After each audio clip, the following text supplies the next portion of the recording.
ओम शांति।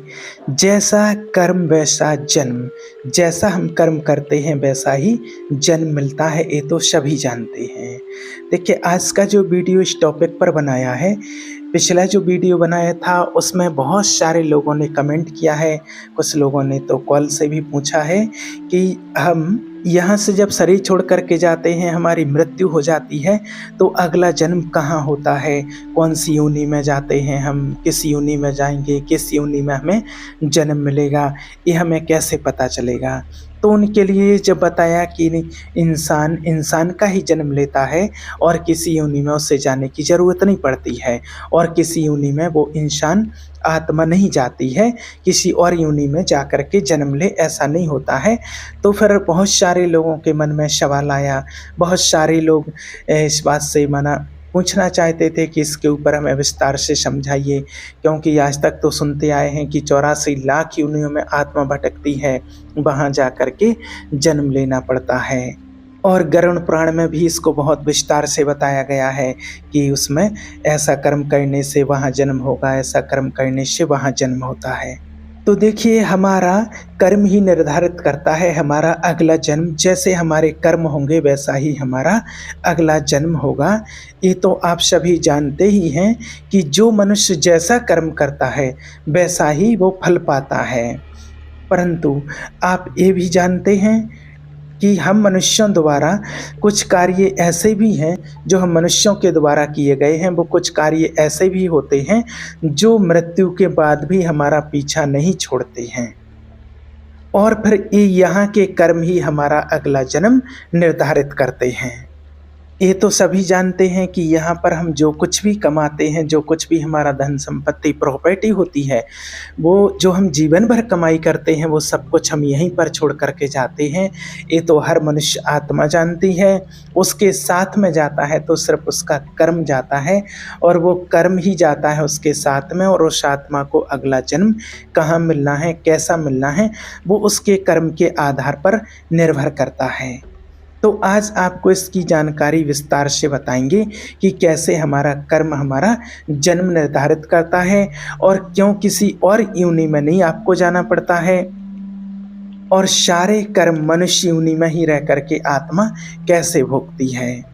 दुनिया में आपने सुना होगा, एक कहावत है कि खाली हाथ आए थे और खाली हाथ ही जाना है, मुट्ठी बांधे आए थे और हाथ पसारे जाना है। एक कहावत सुनी है।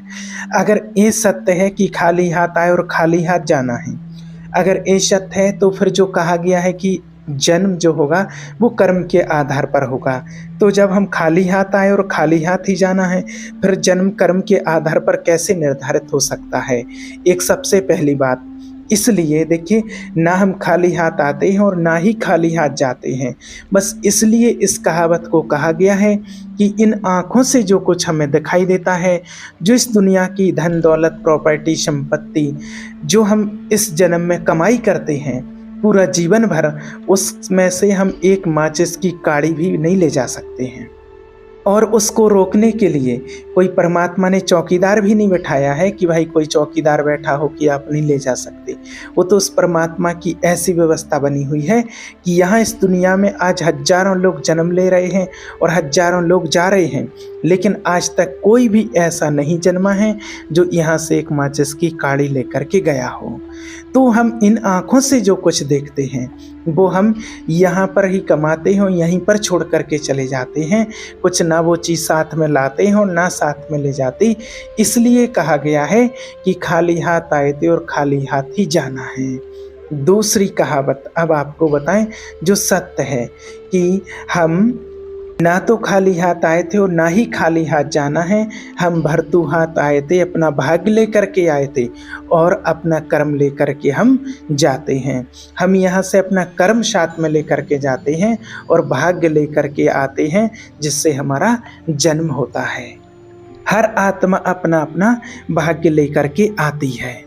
यहाँ पर हम जो भी कर्म करते हैं, अच्छा बुरा कैसा भी, जो भी हमारे जीवन की दिनचर्या कर्म होता है, और जब आत्मा शरीर छोड़ करके जाती है तो वो सब कुछ यहीं पर छूट जाता है।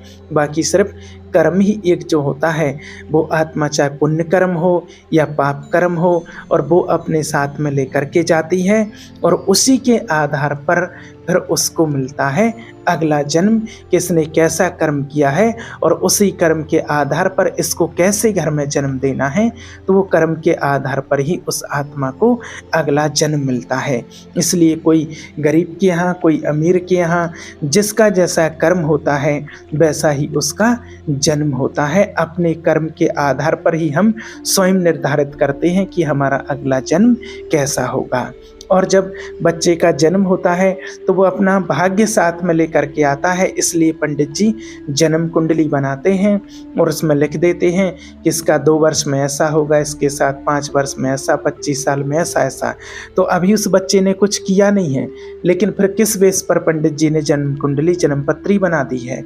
तो जो वो आत्मा वो कर्म करके गई थी और भाग्य लेकर के जो आई है, तो उसी के आधार पर पंडित जी ने उसकी जन्म पत्री बना दी है, जन्म कुंडली बना के तैयार कर देते हैं, क्योंकि वो आत्मा अपना भाग्य लेकर के आती है। इसलिए हमें श्रेष्ठ कर्म करके जाना है, श्रेष्ठ कर्म करना है और अच्छा श्रेष्ठ भाग्य लेकर के हमें अच्छे कुल में, अच्छे घर में जन्म लेना है। अब जो लोग कहते हैं कि हमें और योनियों में जाना पड़ता है, 84 लाख योनियाँ भोगनी पड़ती हैं, कहीं गधा बनना पड़ता है, कहीं चूहा, कहीं कुत्ता, कहीं घोड़ा, कहीं छिपकली, कहीं और ऐसी बहुत सारी चीज़ें जो बताई गई हैं, तो देखिए ऐसा नहीं है। आपको किसी भी योनि में जाने की ज़रूरत नहीं पड़ती है। जो 84 योनियाँ कही गई हैं, जो 84 लाख योनियाँ बताई गई, तो वो 84 लाख नहीं है, वो 84 लख है। लख माने होता है हीरा, और जो माना मनुष्य का जन्म होता है वो हीरे के समान होता है। और हम जैसा चाहें अपने मनुष्य जीवन को बना सकते हैं। हम कौड़ी जैसा भी बना सकते हैं और हीरे जैसा भी बना सकते हैं, वो मनुष्य आत्मा के ऊपर निर्भर करता है।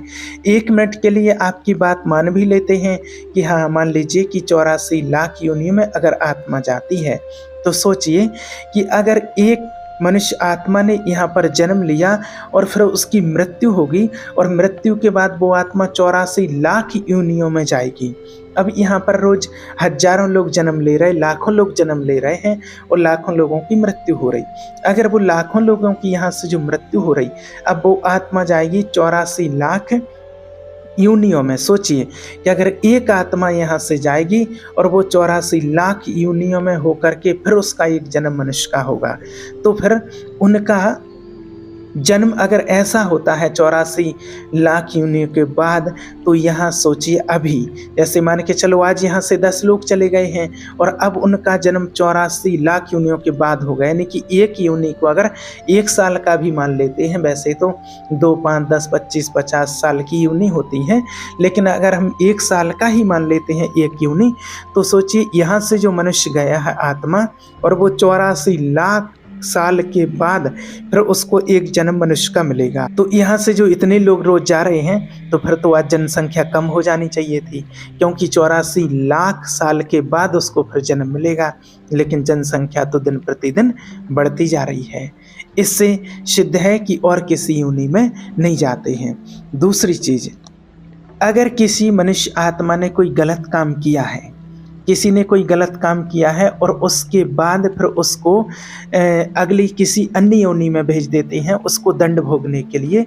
किसी ने बुरा काम किया तो कुत्ता बना देते हैं, तो अगर कुत्ता बना दिया, गधा बना दिया, अगली बार जब उसका जन्म हुआ तो क्या उस कुत्ते को एहसास होगा कभी कि मैंने कोई गलत काम किया था इसलिए मुझे कुत्ता बना दिया गया है? कभी एहसास होगा उसको? कभी नहीं होगा।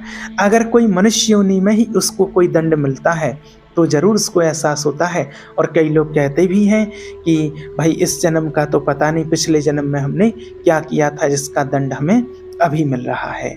तो इंसान को एहसास होता, किसी जानवर को एहसास नहीं होता, तो उसको क्या एहसास होगा कि मैं पिछले जन्म में कोई बुरा कर्म करके आया हूँ। तीसरी बात, मान लीजिए अगर 84 लाख योनि में आत्मा जाती है कष्ट भोगने के लिए, 84 लाख योनि में जाती है, यानी कि एक जन्म में उसने कोई बुरा काम किया, उसकी मृत्यु होगी, वो आत्मा अगली योनि में जाएगी, कुत्ता बनेगी, घोड़ा बनेगी, गधा बनेगी, गिद्ध बनेगी, छिपकली, सर्प, सब कुछ बनेगी। किस लिए वो जा रही है? दंड भोगने के लिए, कि यहाँ पर जो गलत काम किया है उस गलत काम का दंड आपको इस योनि में भोगने के लिए जाना पड़ रहा है।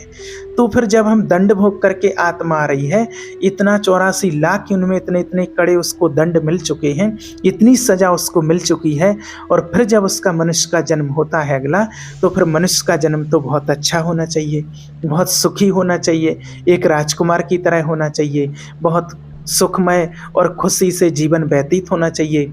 लेकिन आज आप देख रहे हैं यहाँ कोई भी इंसान सुखी और निरोगी नहीं है।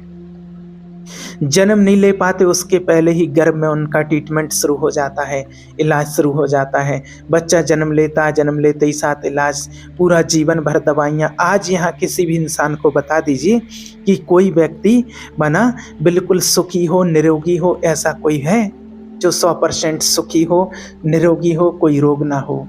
आज जन्म लेते ही साथ अपंग पैदा हो रहे हैं, अंधे पैदा हो रहे हैं, और कितने ही सारे यहाँ पर कष्ट भोग रहे हैं, बीमारियों के रूप में कष्ट भोग रहे हैं।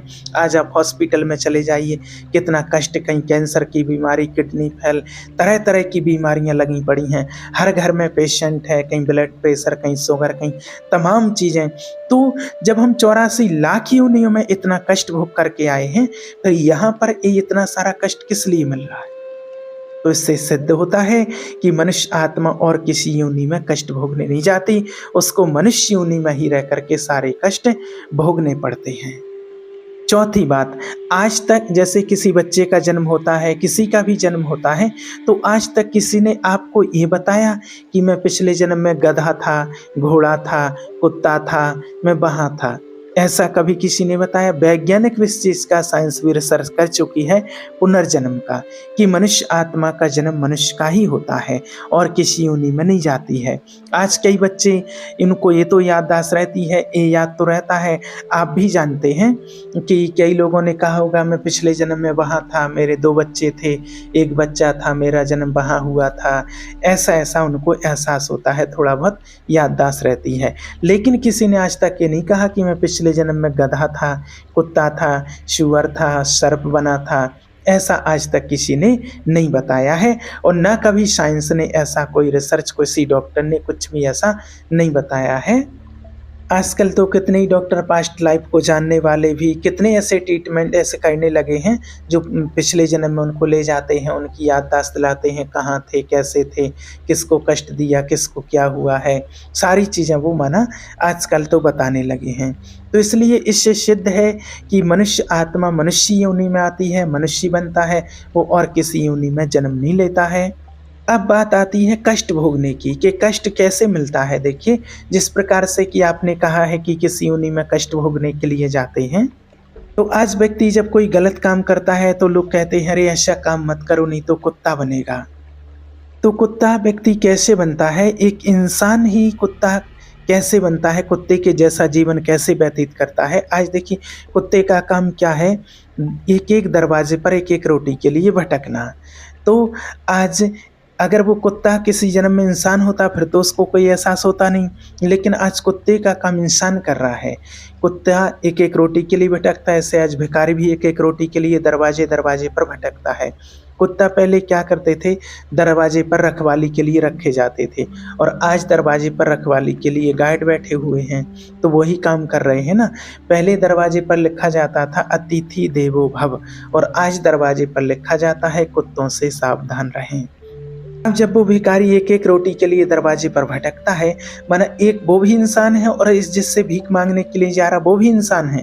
दोनों इंसानों में कितना फर्क है देखिए। तो ये कर्म का ही फल है कि एक ने ऐसा कर्म किया था कि वो इतना धनी बना है, इतना अच्छे पुण्य कर्म किए थे कि उसका ऐसे घर में जन्म हुआ जहाँ देने के लायक बना है, और एक ने ऐसा कर्म किया था जो वो लेने के लायक भिखारी बना है।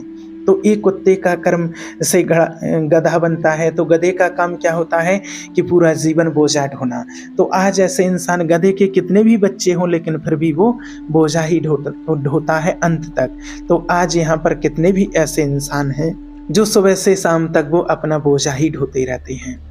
जैसे शेर है तो शेर का भी आज शेर की योनि भी है। शेर का काम क्या होता है? मांस खाना, तो आज ऐसे कितने इंसान देख रहे हैं, पैदा हो चुके हैं। तो आज जितनी भी योनि बताई गई हैं, सारी योनियाँ ये मनुष्य जीवन में ही रह कर के इंसान व्यतीत कर रहा है। चाहे वो कुत्ता हो, कोई भी हो, घोड़ा हो, गधा हो, सूअर हो, मगरमच्छ हो, मछली, जितनी भी योनियाँ दिखाई हैं सारी इंसान अभी भोग रहा है और वो सारे कष्ट यहीं पर भोगता है और फिर उसको अगले जन्म में जाना पड़ता है। तो उसका अगला जन्म उसी कर्म के आधार पर भी उसका होता है। इसलिए आप इस भ्रम में ना रहें कि हमें किसी और योनि में जाना पड़ेगा। आप इस डर में भी ना जिएं। तो फिर कई लोग ये भी कहते हैं कि भाई गरुड़ पुराण में जो लिखा गया है, इतना सारा विस्तार से बताया गया है कि अगर किसी के साथ छल करते हैं, मित्र के साथ छल करते हैं, तो पहाड़ों पर रहने वाला गिद्ध बनना पड़ता है और पशु पक्षियों का मांस खाना पड़ता है। जो धर्म का अपमान करते हैं उनका अगला जन्म फिर कुत्ते के रूप में होता है। जो स्त्री माता पिता या फिर पति की सेवा नहीं करती है उसको छिपकली के रूप में जन्म मिलता है, ऐसा गरुड़ पुराण में बताया गया है। जो स्त्री अपने पति को छोड़कर परपुरुष का स्पर्श करती है उसको चमगादड़ के रूप में यहाँ पर उसका जन्म मिलता है। जो ब्राह्मण अपने ज्ञान का उपदेश, अपने ज्ञान को नहीं बांटता है उसको बैल बन करके इस दुनिया में आना पड़ता है और बैल बन करके उसको फिर जोतना पड़ता है। तो ऐसे ऐसे बहुत सारे वृत्तांत लिखे गए हैं। तो फिर क्या ये गलत है, ये झूठा लिखा हुआ है? तो देखिए नहीं, ये झूठा नहीं लिखा है, ये भी सत्य लिखा है, ये झूठ नहीं है। देखिए जब हमारे ऋषि मुनियों ने ये शास्त्र लिखे हैं, जो पुराण लिखे हैं, तो द्वापर युग में जो ऋषि मुनि होते थे, संत महात्मा होते थे, वो त्रिकालदर्शी थे। उनको त्रिकालदर्शी कहा जाता था कि वो आने वाले भविष्य का ज्ञान रखते थे, कि आने वाले भविष्य को वो देख सकते थे कि आने वाला समय कैसा होगा और आने वाले समय में लोग कितना अत्याचार करेंगे, कितना पाप करेंगे, कितना एक दूसरे के साथ छल करेंगे। इतने तपस्वी ऋषि मुनि होते थे।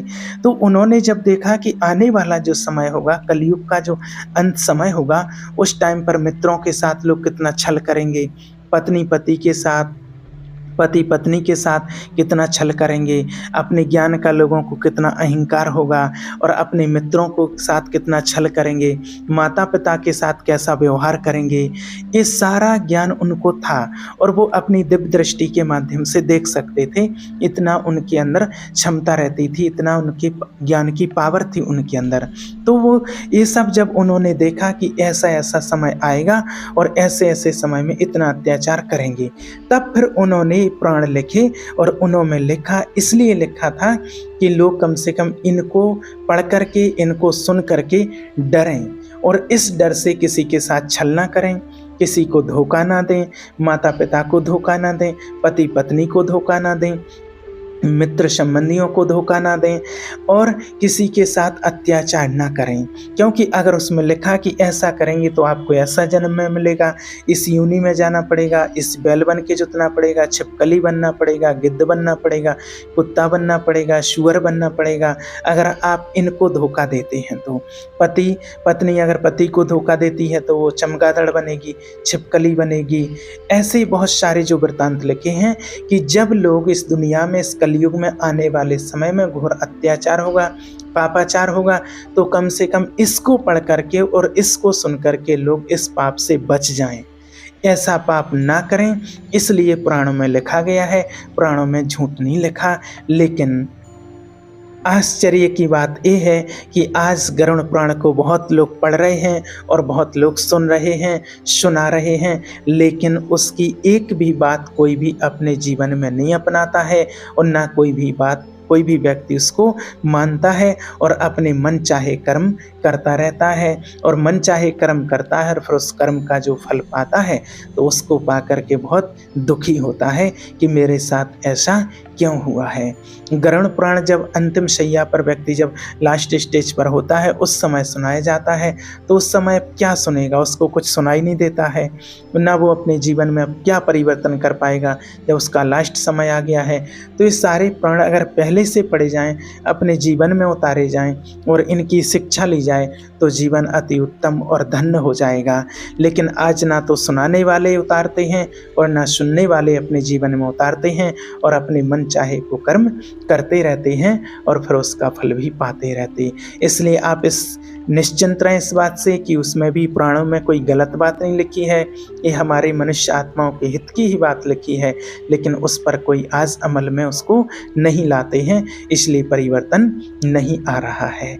इसलिए आप श्रेष्ठ कर्म करें, जैसा आप कर्म करेंगे उसी के आधार पर आपका अगला जन्म होता है और मनुष्य योनि में ही आपका जन्म होता है। इसलिए परमात्मा को याद करें, पाप कर्मों से बचें, जो भी अभी तक हो गया है उसके लिए परमात्मा से माफ़ी मांगें, प्रायश्चित करें, आगे के लिए वो भूल ना करें और आगे के लिए अच्छे श्रेष्ठ कर्म करें तो आपका जन्म अगले अच्छे घर में ही होगा। ओम शांति।